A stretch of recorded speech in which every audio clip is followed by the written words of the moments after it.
of people around the country. According to the latest data from the Office for National Statistics, 1 in every 4 firms in the UK are planning to raise their prices further, and almost a quarter of firms have revealed a slump in trade over the past month as cost of living pressures continue to mount. UK inflation increased to 9.1% in May, and surging energy prices and is expected to have risen even further in June when the latest readings are confirmed later this month. So, coming up now, have we got Julian? Julian is live. Here he is. So, look, this is the big subject of the moment. We've got the leadership race going on. We've got people talking about all different things. But everybody is saying they're not talking enough about the most devastating issue to hit the country, and that is inflation.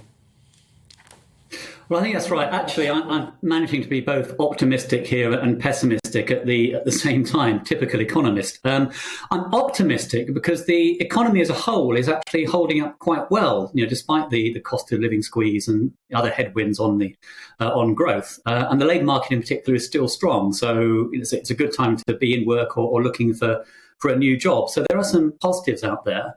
A lot of people also still have quite substantial savings from the pandemic when they're unable to spend, and they'll be able to use that to support spending over the winter, even if their incomes are falling. So I think there are good reasons to be optimistic, but I'm also pessimistic because, of course, that's if you like, sort of average. That's the economy as a whole. And there's no doubt that there are plenty of people who are really struggling to pay their bills at the moment, to eat, or as it is today, cool their homes, and to pay their food bills. And I still think they at least will need a lot more support in the autumn when energy bills jump again.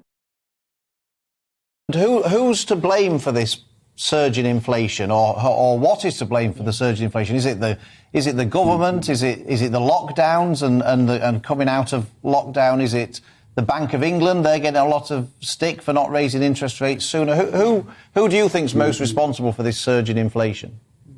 Well, first of all, of course, it's a global phenomenon, so I think you need to look for global explanations. Inflation is high everywhere. The inflation rates in the UK are similar to those in the rest of Europe or the United States. So it's nothing specifically British about this. It's certainly not due to Brexit, as some people suggest. I think there are basically 3 factors behind it. One is almost a good news story, which is that the world economy rebounded a lot more quickly than expected from the pandemic. So demand has been stronger than most people anticipated. The second point, though, is that we still have lots of problems on the supply side of the economy. So there's a shortage of workers everywhere. There's disruption to global supply chains because of the impact of COVID in China, and still lots of problems there. But the third factor, and I think the one that doesn't receive enough attention, is central banks. I think at the end of the day, it's the central bank's jobs to control inflation. They made a big mistake over the last few years of continuing to pump huge amounts of money into economies that are already overheating and keeping interest rates too low for too long. So if I did have to pick a single group of people to blame, it's central bankers. But central bankers in Europe and the US have made the same mistakes here as our own.